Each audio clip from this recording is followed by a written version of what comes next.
오늘 말씀은 데살로니가 전서 2장 13절로 20절까지 말씀입니다. 우리 함께 읽겠습니다. 이러므로 우리가 하나님께 쉬지 않고 감사함은 너희가 우리에게 들은 바 하나님의 말씀을 받을 때에 사람의 말로 아니하고 하나님의 말씀으로 받음이니 진실로 그러하다. 이 말씀이 또한 너희 믿는 자 속에서 역사하느니라. 형제들아, 너희가 그리스도 예수 안에서 유대에 있는 하나님의 교회들을 본받은 자 되었으니 저희가 유대인들에게 고난을 받음과 같이 너희도 너희 나라 사람들에게 동일한 것을 받았느니라. 유대인은 주 예수와 선지자들을 죽이고 우리를 쫓아내고 하나님을 기쁘시게 아니하고 모든 사람에게 대적이 되어 우리가 이방인에게 말하여 구원 얻게 함을 저희가 금하여 자기 죄를 항상 채움에 노하심이 끝까지 저희에게 임하였느니라. 형제들아, 우리가 잠시 너희를 떠난 것은 얼굴이요 마음은 아니니 너희 얼굴 보기를 열정으로 더욱 힘써노라. 그러므로 나 바울은 한 번 두 번 너희에게 가고자 하였으나 사단이 우리를 막았도다. 우리의 소망이나 기쁨이나 자랑의 면류관이 무엇이냐? 그의 강림하실 때에 우리 주 예수 앞에 너희가 아니냐? 너희는 우리의 영광이요 기쁨이니라. 아멘. 사도 바울의 서신서들을 보면 서신서들에서 가장 큰 특징은 계속해서 기도하신다는 모습이에요. 그러니까 계속해서 기도문이죠. 기도문이 이렇게 계속해서 그 지역을 위해서, 그 교회를 위해서 나오고 있는 것들을 이렇게 보게 됩니다. 에베소서에서도 보게 되고 빌립보서에서도 보게 되고 다 공통적인 그런 특징이에요. 데살로니가 전서에서도 처음에 편지를 쓰실 때 내가 너희를 생각할 때마다 감사하노라 라고 이렇게 말씀하셨는데, 또 오늘 말씀에도 보니까 우리가 하나님께 쉬지 않고 감사함은 이렇게 되어 있죠. 이것은 무슨 얘기죠? 네, 이것은 너희를 위해서 쉬지 않고 기도한다라고 하는 그런 말씀의 다른 표현이 되는 거죠. 그래서 기도한다라고 하는 이야기예요. 그리고 나서 마지막에 뭐라고 얘기합니까? 너희는 우리의 영광이요 기쁨이니라 라고 이렇게 말씀하지 않습니까? 이것이 모든 우리의 너희가 기도의 열매다라고 하는 것을 이야기해 주시는 거죠. 그래서 어떤 면으로 보면 사도 바울의 편지에서 우리에게 가르쳐 주시는 것은 계속해서 기도하는 삶을 살아야 된다. 그 기도는 감사의 연속이다라고 하는 것을 말씀해 주시죠. 항상 보면 그래요. 기도하시는 그 내용들을 보면 우리 사도 바울의 기도나 그 다음에 이런 모든 것들 어떤 느낌이 드냐 하면 정말 힘들 땐 기도 안 하는구나 라고 하는 생각이 들어요. 이게 무슨 얘기냐면 지금 정말 힘들 때 기도 안 한다는 얘기가 아니라 힘들 때 기도하는 내용이 뭐겠습니까? 하나님 힘들어요. 하나님 죽겠어요. 하나님 제발 살려주세요 라고 기도해야 될 것 같지 않으세요? 그런데 그렇게 기도하는 모습을 볼 수 없다는 거예요. 어떤 모습이냐? 감사한다. 소망이 있다. 너희를 사랑한다 라고 기도하잖아요. 그러면은 마치 이분들은 아무런 고통이나 어려움이 없는 것 같이 느껴지지만 아니에요. 그런 어떤 모든 것들을 기도 내용을 감사하는 기도 내용으로 담고 있다는 거죠. 감사의 기도로 바꾸고 있다는 거죠. 그래서 그 기도 내용을 그렇게 바꿀 수 있는 게 굉장히 중요하죠. 그러면서 특별히 이야기하는 것은 데살로니가에 있는 교회가 이제 유대에 있는 하나님의 교회들을 본받는 것을 기뻐한다라고 이렇게 얘기하고 있죠. 그래서 하나님의 교회들, 하나님의 교회. 이게 또 이런 표현들 보면서 이 성경의 좋은 표현들은 다 하여간 이단들이 하여간 빼앗아가 가지고 지금 그런 생각이 들어요. 네, 어느 날 이제 우리 검단에 있을 때 이제 교회 마을이라고 있었어요. 아마 교회를 지을 수 있는 부지의 땅이 신도시에 처음 나왔는데 이제 아마 다들 목사님들이 속아서 사지 않았나라는 생각이 들어요. 그러니까 교회가 이렇게 약간 언덕인데 언덕에서 이렇게 내려다보면 11개의 교회가 한꺼번에 이렇게 몰려 있는 거예요. 교회 타운이죠. 타운하우스 마냥 교회만 이렇게 막 이렇게 있는 거예요. 그 중에서도 조금 더 크고 조금 더 작고 한 그런 교회들이 있었어요. 근데 이제 산 꼭대기에 있는 교회가 제일 컸어요. 근데 어느 순간 가보니까 십자가가 떨어져 있고 하나님의 교회라고 되어 있는 거예요. 그때만 해도 하나님의 교회가 뭔지 몰랐어요. 그래서 교회가 하나님의 교회지 다 그럼 하나님의 교회 아닌 교회가 있어? 교회 이름을 뭘 이렇게 줘? 이렇게 했는데 또 십자가를 뗐더라고요. 그래서 또 목사님이 또 굉장히 또 무슨 저기가 있으신가 보네. 그리고 이렇게 그냥 아무렇지도 않고 지나갔는데 나중에 보니까 예, 기독교와 관계없는 교회였어요.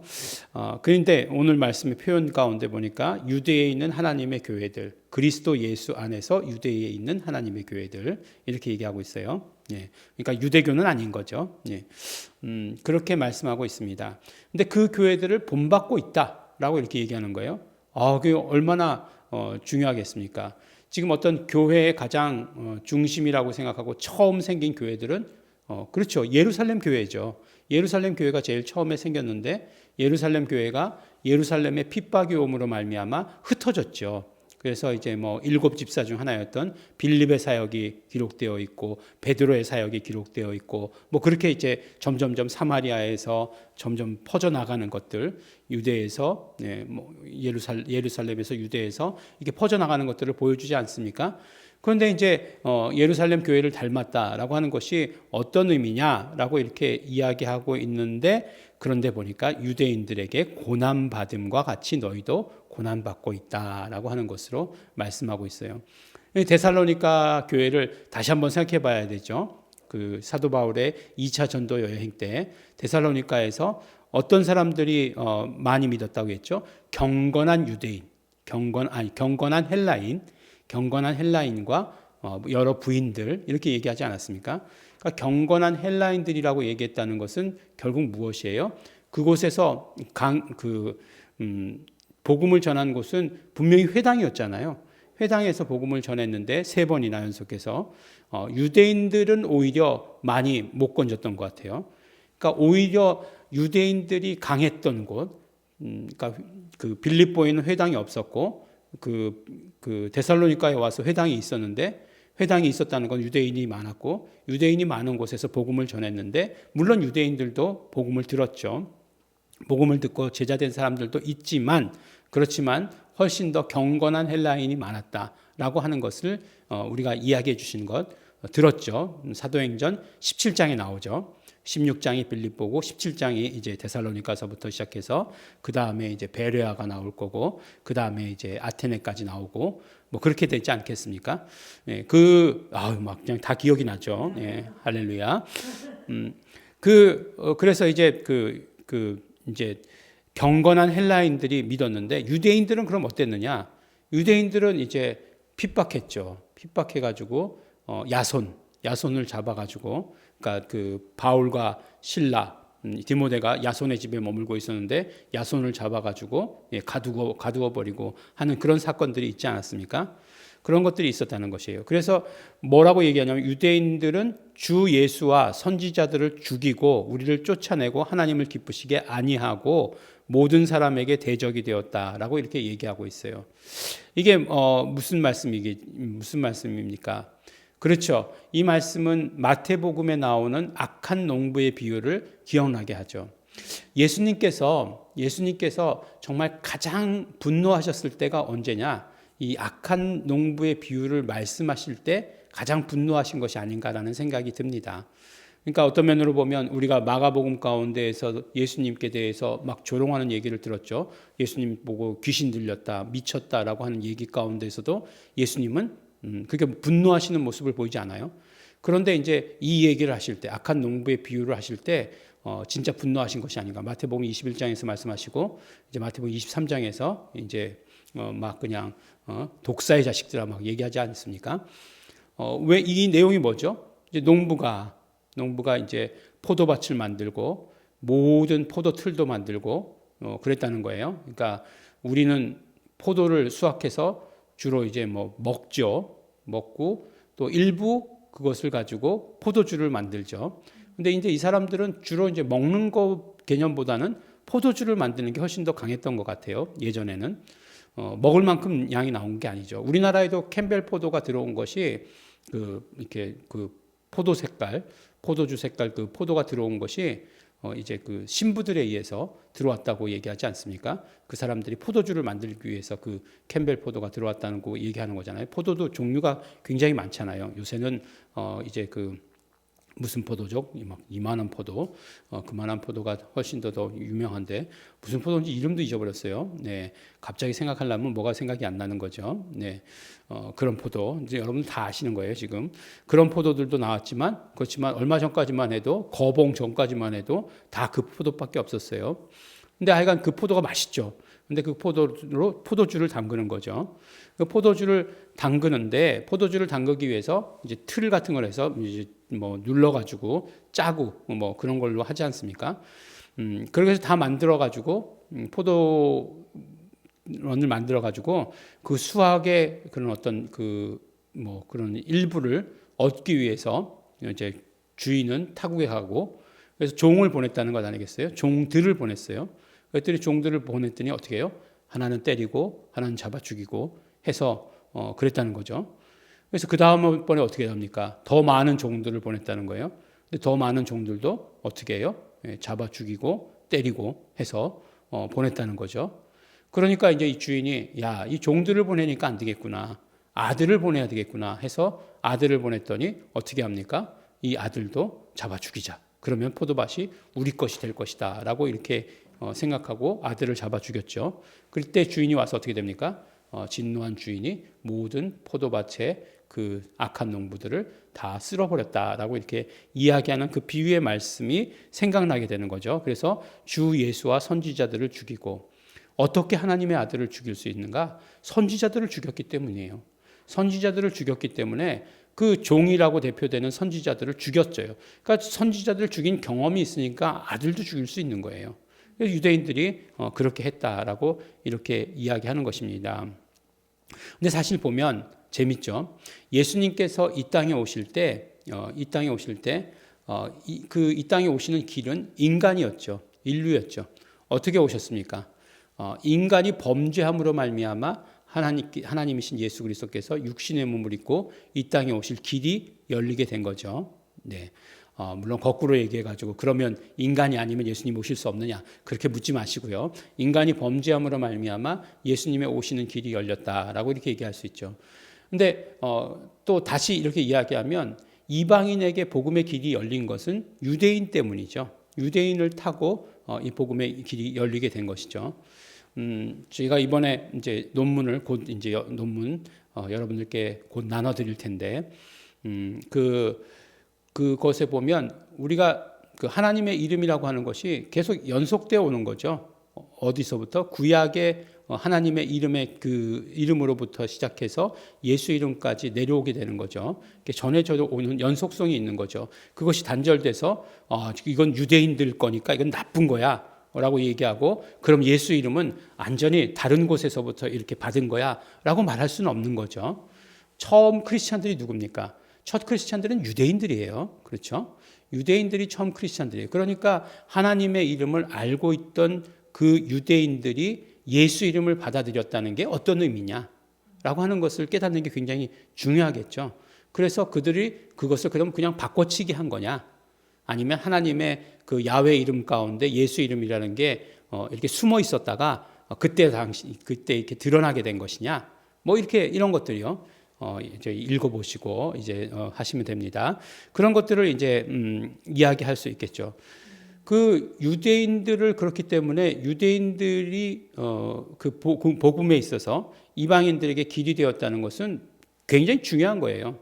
우리가 지금 그 유대인들이 예수님을 거부하고 있기 때문에 우리도 지금 거부하는 마음을 가지고 있죠. 근데 뭐 어떤 분들은 이스라엘을 거부하지 않으시죠. 이스라엘 너무너무 좋아하시죠. 그래서 막 이스라엘 막 그냥 길을 들고서 막 그냥 환영하시고 그러시죠. 뭐 물론 반대하지 않습니다.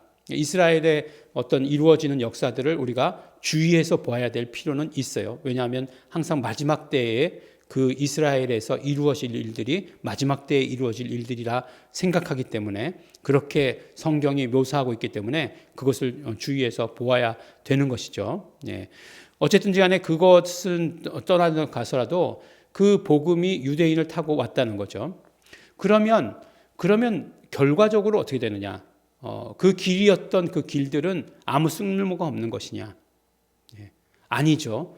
예수님께서 그 길 역할을 감당했던 인류를 그래서 어떻게 하시는 거죠? 구원하시잖아요.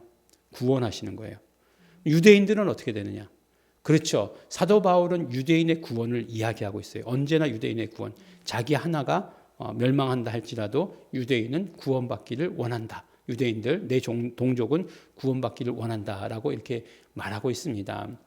우리도 그런 마음을 가져야 되나요? 나 하나 멸망한다고 해도 이 민족이 정말 구원받기를 원한다라고 하는 그런 마음이 있어야 되나요? 네. 그런 마음이 참 강하게 들긴 하죠. 요새 같은 때 정말 우리 민족을 하나님 긍휼히 여기소서라고 하는 게 굉장히 하기도 합니다. 그러니까 뭐 이런 정치적인 상황뿐만 아니라 정치적인 상황은 오히려 우리의 눈을 가려버리는 그런 역할을 하는 것 같아요. 오히려 보면 이제 우리의 자녀들 또 자녀의 자녀들이 교회에 나와야 되는데 정말 교회에 나온다뿐만 아니라 더 적극적으로 복음의 일에 헌신해야 되는데 지금 뭐 그러지 않고 있죠. 뭐 여러 가지 이유로 뭐 아주 이유도 굉장히 단순해요. 뭐 돈 벌어야 돼서, 그다음에 여자친구가 안 나와서 뭐 이런 식으로 굉장히 단순한 일들 때문에 이유 때문에 교회들을 안 나온다는 거예요. 근데 그게 단순한 이유가 아니라 결과적으로 굉장히 치밀하게 조직적인 악한 것들의 그 역사가 있다는 거죠. 그런 역사가 있다는 것입니다.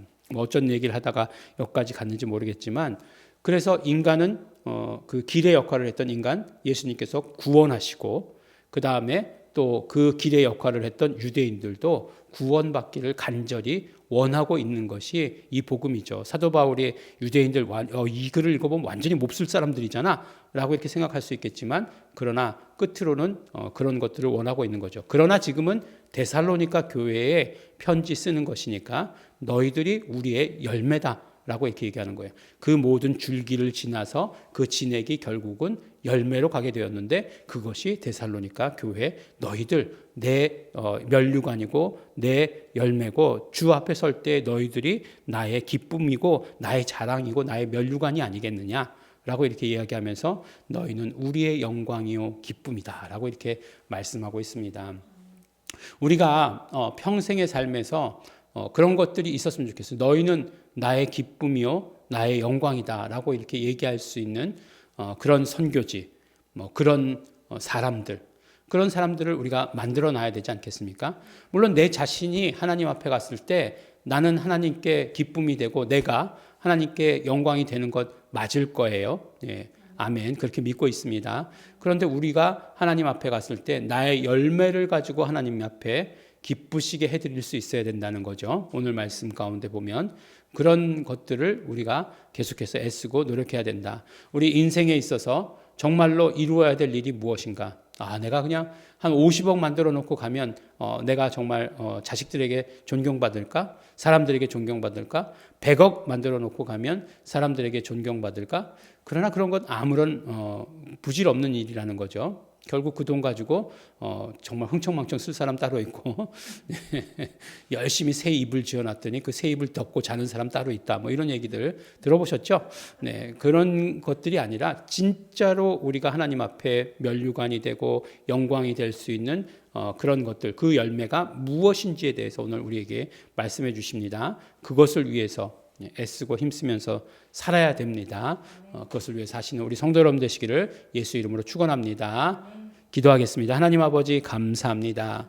하나님 아버지 오늘 바울의 서신서를 보면서 우리 데살로니가 교인들을 하나님 앞에 감사하며 그들이 면류관이요 열매요 영광인 것을 정말 기뻐하면서 감사하는 모습을 보았습니다. 우리에게도 우리 그런 기쁨이 있기를 원합니다. 그런 감사가 차고 넘치게 하여 주시옵소서. 감사드립니다. 예수님 이름으로 기도드렸습니다. 아멘. 그러므로 우리가 힘써서 열매 맺을 수 있도록 되기를 원합니다. 우리에게도 열매인 지역이 있게 하여 주시옵시고 열매인 사람들이 있게 하여 주시고 열매인 자손들이 있게 하여 주시옵소서. 성령님 역사하시옵소서. 나를 사용하여 주시옵소서. 다 같이 통성으로 기도하시겠습니다.